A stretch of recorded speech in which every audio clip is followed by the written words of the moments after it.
Hey, what's going on everyone, and welcome back to our game collection. So now that we've done double packs on the Xbox One, let's take that a step further and look at some of the all-time classics from the Xbox 360. There weren't that many that were ported or remastered for the Xbox One, and collections like these are great value and a great place to start if you've never played these games, and if you have experienced them before, this is a fantastic way to relive them on newer consoles. And I'm talking specifically about trilogies. So let's check out the games. So just like last time, Scarole, the lovely Scarole, is here with me. And we're going to go through. She's going to handle the physical media. And then we're just going to talk through the games. We're going to show the Xbox One version. And then also the 360 versions, of course, because a lot of you collect for the 360 and you care most about the 360. And we always take that into consideration, of course. Okay, so let's start strong again. You kind of have to keep it strong here because there's not many of them, but there's a lot of games, but there's only a few. Okay, let's start off with everyone's favorite, I feel. This is Mass Effect Legendary Edition. And while technically this is an Xbox One game, it also came out a little bit later. As you can see there in the top left, it does say Xbox Series X as well, because this one actually came out in 2021, so a year into the life of the Xbox Series X. So, but you can still play this one, of course, on Xbox One as well, and it comes with all three games: Mass Effect 1, Mass Effect 2, and Mass Effect 3, and all the DLC that came with all the games as well.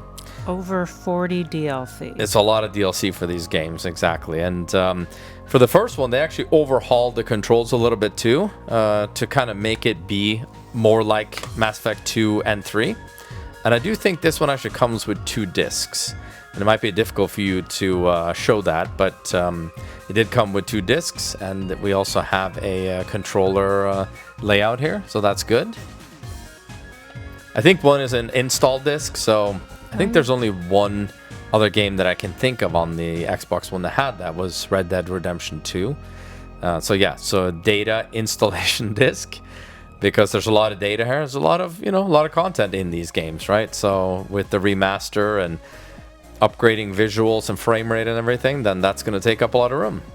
But what I've heard actually in a lot of these games, it's actually the voiceover and music and stuff. Those files take up a lot of data, so it's kind of interesting. But this is a difficult one to beat in terms of trilogies, I will say. A lot of people will agree. Obviously, this is an absolute classic on the Xbox 360 in particular, but we can talk about those 360 games next year. But great deal and great value. All right, so through natural progression, we'll of course start with Mass Effect 1. And it may surprise a lot of people, but this was an Xbox 360 exclusive. And to my knowledge, it never came out on PS3. But obviously now you can play it anywhere in the Legendary Edition. But Scarole and I, we always joke that this is probably the hardest game to get back into for whatever reason. It's a little bit dated at this point, but every time we talk about Mass Effect 1, we are met with a lot of people that, of course, love this game, and it's difficult to explain that feeling. But if you played this back in 2007, I'm sure this was an incredible game. And as you can probably say as well, that a lot of people like BioWare games at that time. Yeah, I played, the KOTOR game, Knights of the Old Republic, on the OG Xbox. So I was really excited about this game on the 360. I did enjoy it when I was playing it, like you said, back in 2007. But when I try to go back to it, it's just so hard to get into. Those worlds are huge. They're like way, way, way bigger than they need to be. So it's just really hard to know where to even go next. Yeah, for me, it was mostly the controls. I think after playing the newer ones, the controls are a little bit stiffer here. They're not as refined, of course. As I say a lot in our videos, I do appreciate good controls, but for the story and for the choices that you have to make that will affect future games when you import your saves, that's where I went wrong, I think. So I still want to give this one a shot, of course, and play through it all the way. Even if I just do it one time, I owe it to myself to do that at least. Okay, and then of course we'll go to Mass Effect 2 next. This is my favorite Mass Effect. This is the first one I played, and I think this one is a fantastic game. And of course, if you haven't played Mass Effect ever, then just start with the first one, and you can import your saves. I'm sure it works the same way in the Legendary Edition as well, where you just continue that story, and whoever you have survive or who you decide to part ways with or take sides with, then that continues on in all the future games. This one had 2 discs as well, install disc again, I'm sure. And but if you play this on newer consoles, then obviously you don't have to worry about the disc stuff. But we'll get to that too. But incredible game. I really enjoyed this one, and for some reason it was hard to close it. The discs were too beefy. Yep. So yeah, fantastic game, and I highly recommend playing, of course, this one too. It's a hefty game with a giant manual in it too. Yeah, that's good. I mean, I miss manuals, and with something else in there too, some kind of DLC, I think, well. Yeah, it's got all sorts of little things. Okay, and of course, to round out the trilogy, we had Mass Effect 3. And they always say when I look at the description for this one, an epic finale. But again, I haven't gotten to the end of this one yet, so I actually don't know what happens at the end. I'm about halfway through, and it's a great game as well. I've really liked the story and the controls in this one too. But for me, it's controls are definitely very important, and this one I feel like was even better than the second one in terms of the controls and everything. So, but yeah, Commander Shepard's story is wrapped up in this one. So I just need to go back to it and wrap this up. Looks like there's a double-sided insert. You can have male and female Commander Shepard. That's so cool. So I think this one is that's the female one. Oh, that's neat. Yep. So you can decide. Yeah, so it's cool. Every time we find games with reversible covers like this, cases, artwork, then that's amazing. So, yep. And then the good news with all 3 of the Mass Effect games, they are backwards compatible, so you can play all of them if that's what you own on the 360. Pop them into your Xbox One or through Xbox Series X, and then you can play them with some enhancements. But of course, if you want that complete experience with all the DLC and everything, then you have the Legendary Edition.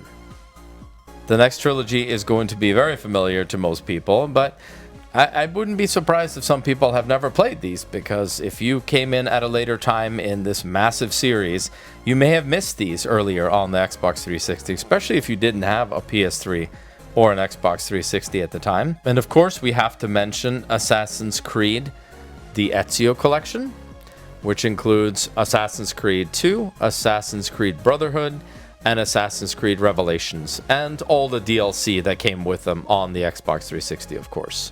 And then this is, again, the most famous Assassin's Creed trilogy, and the best way to experience the games too, because I know there was obviously Assassin's Creed 1 that laid the foundation for these games, and even tied it into some of these games as well.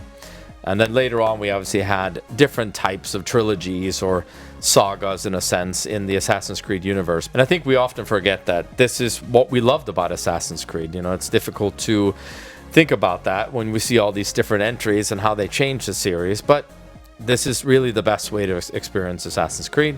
And funny, this edition here came with a movie ticket. So if you want to check that out again. And I don't think, still to this day, I don't think I've seen this movie.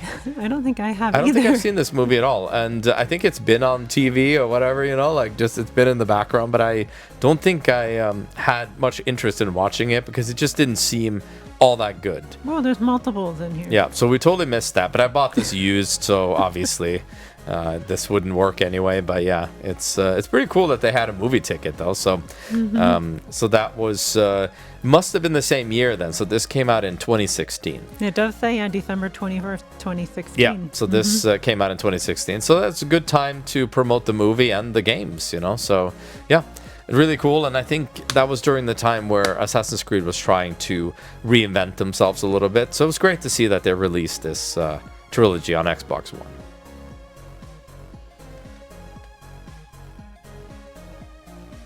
And then naturally we will talk about everyone's favorite Assassin's Creed 2. This was the beginning of Ezio's story. And this was also the first one I played. It's kind of difficult to say a lot of things about this game that hasn't been said already, because it's been talked to pieces, I'm sure.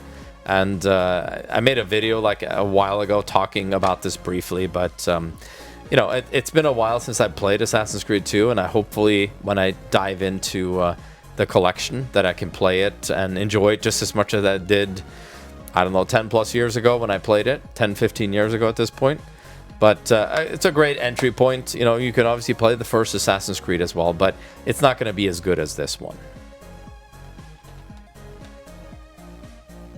And then they continued on with Assassin's Creed Brotherhood, which was in some ways like a larger expansion, and it did improve on a lot of things that were kind of missing from Assassin's Creed 2.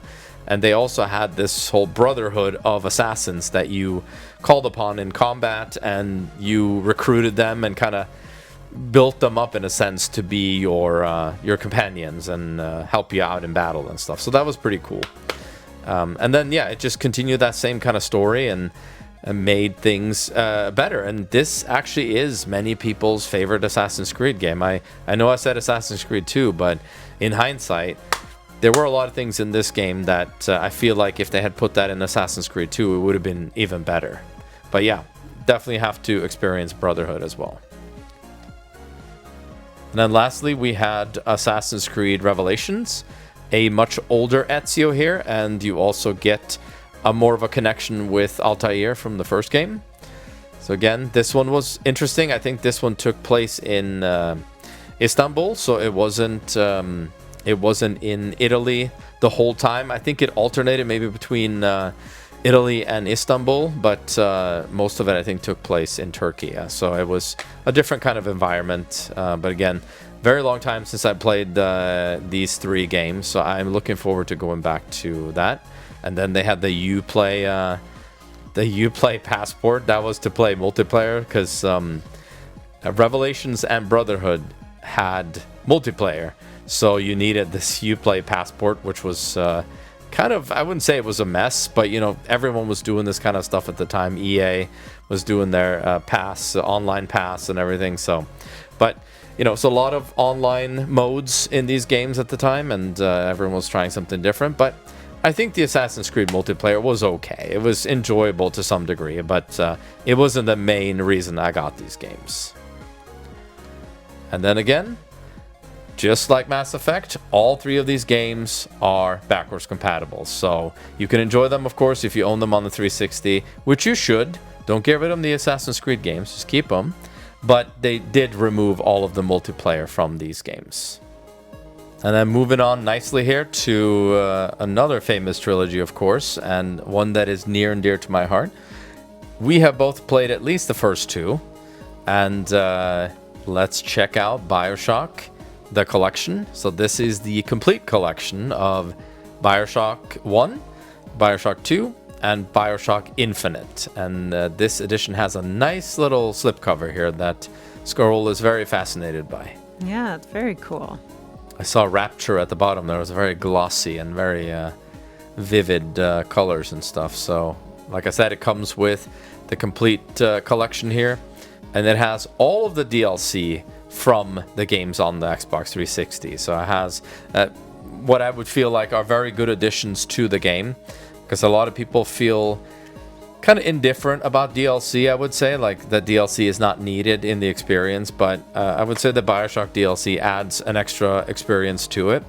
They did remove all of multiplayer from BioShock 2 at least, so that was not included in this version, as you probably have seen with some of the other ones too. They were smart enough at least to remove the multiplayer from these games, because it would be very difficult to support anything like that on newer consoles.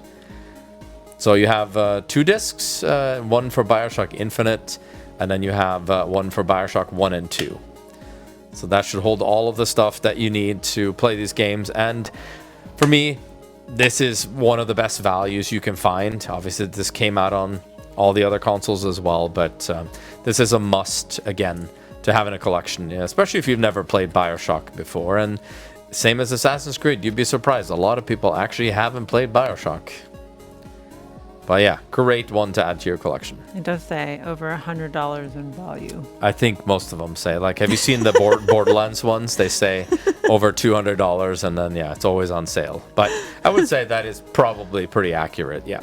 Yeah, with all the DLC, for sure. So, of course, as always, let's check out the Xbox 360 as well. And interesting thing about the first BioShock, it was a timed exclusive on the Xbox 360 and on Windows as well. So it was kind of a games for Windows game. It was not a games for Windows Live. So a year later, it also released on PS3, which has a completely different artwork and stuff. So we added that to our collection, of course, because we're big fans of BioShock. But, you know, this is an absolute classic. You know, again, it's very difficult to talk about this game and say something new and interesting, but of course this has a very famous twist and something that I unfortunately ruined for myself before I played the game.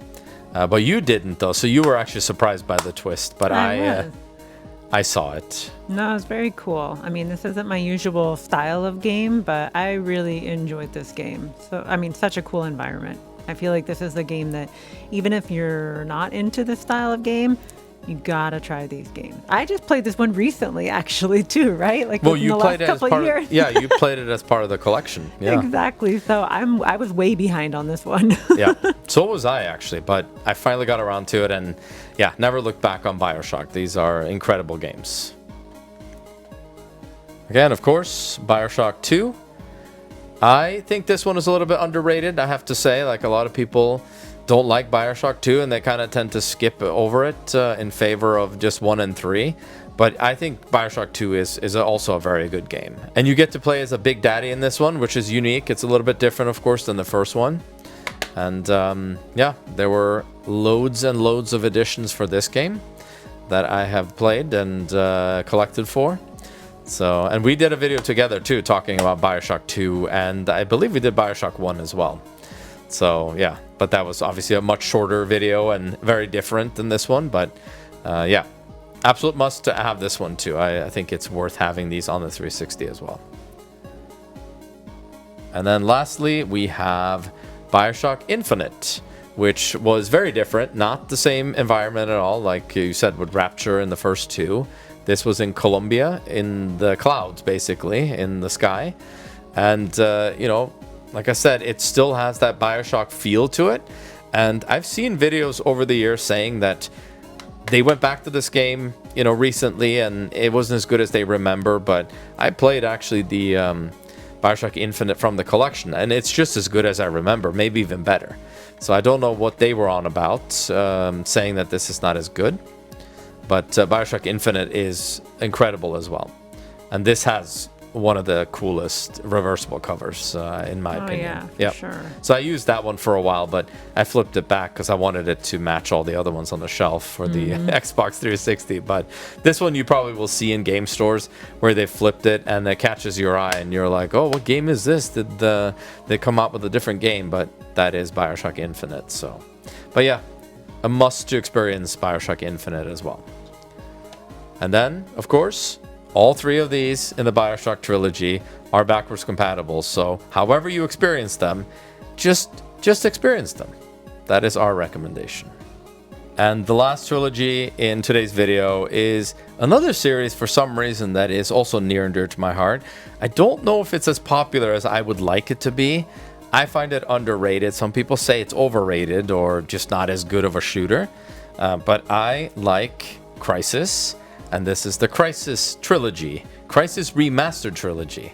And this comes with, you guessed it, Crysis 1, Crysis 2, and Crysis 3. It does not come with the Crysis Warhead. I think that was a kind of a spin-off that I've seen some gameplay of it. I've never played that one, but I guess that is one that was PC only, I think. So yeah, obviously Crysis is, we'll get to it when we show the other editions here too. But this was released in 2021, so this was in kind of well into the Series X lifetime as well. And it comes with some cool art card here that I guess it just will remain in here. I don't know what to do with this. Looks like a little postcard of some sort. So, but yeah, obviously you can play this on Xbox One or Series X. I heard there were some issues with this particular version when it came out. People had issues launching the games and the frame rate was bad. I'm not sure if that was only on PC or if that was on consoles as well, but I'm definitely looking forward to diving into this trilogy when I have a chance. And then the first one here, of course, we should just start with Crysis. But since there is no physical on Xbox or PlayStation or anything like that, then just dug up the old Games for Windows copy here that we have, and which excites me. I'm very into PC games, and I wish there was more like PC collecting. But besides the Games for Windows Live, we don't have a lot of PC games anymore, but that's kind of where emulation comes in. But of course, this is the classic Crysis from 2007, the one that kind of coined the term, can it run Crysis? Because nobody's computer was capable of running this game. So that's always funny to bring up. And even in Crysis 2, they had an achievement for can it run Crysis for your prologue. So, but yeah, Crysis, it's kind of wonky at the same time. It's a great game, but when you play it, I actually played it the digital kind of port to Xbox 360 in 2011. So I played that one, but it was it's a little bit funny to play at these, especially if you play it on higher difficulties.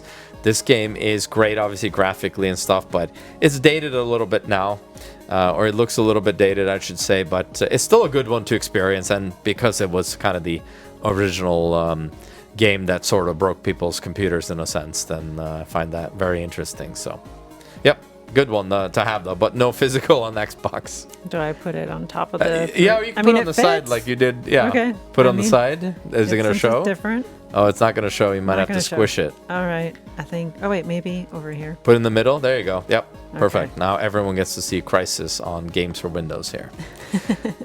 Okay, and then following up from Crysis was Crysis 2, and this is the first one that I played. I loved this game back in the day. I even played the multiplayer a ton in this game, which surprised me. I wasn't really into multiplayer games, and typically you would play something like Call of Duty or whatever, but or Halo even. But yeah, I love the Crysis 2 multiplayer, and it was a pretty decent community for it back in the day too. But yeah, I really like this game. It's kind of like semi-open world New York, and I think the cloaking, the stealth is pretty good, and so is the gunplay. So yeah, it's interesting. Kind of different from the typical shooters at the time, and I thought it was a pretty good follow-up to the first Crysis game, of course. So, but yeah, you can't play the multiplayer on this anymore though, and they removed it from the Remastered Trilogy on Xbox One. Does this actually say 2023 up here? So is this like in the future, 2023? So this was supposed to be what New York looks like a couple years ago? Maybe. I don't remember. I'll have to replay it on the Xbox One or Series X and see. Oh, I love that. Yep. Yep, that's wobbly. See, that's what I love about the PC stuff. It stands on its own. Look at that. Yeah, it's perfect. It's sturdy. It's great. Now we're going to start collecting for Games for Windows, so just be ready.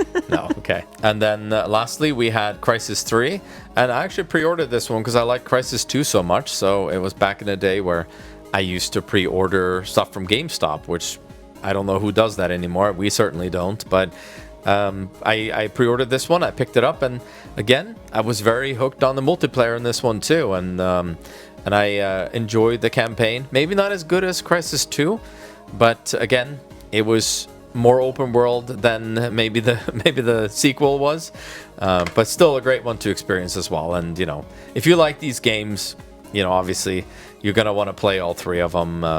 But yeah, just know that a little bit different than your average shooter, I would say. So yeah, good one to experience as well.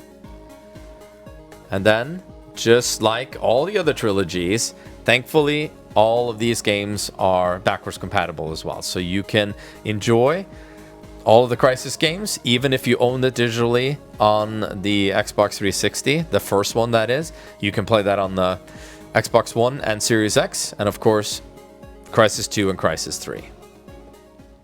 So there you have it, a bunch of great bundles that brought Xbox 360 trilogies into the Xbox One era. So whether you're wanting to replay them for nostalgia or discovering these for the very first time, this is a great way to experience these games on a newer console. And if you like this video, give us a thumbs up, that helps us out a lot. And if you're new here, don't forget to subscribe by clicking the button wherever it is. Right here maybe? Right there? Yeah. So thank you all for watching, and we'll see you guys next time. Bye!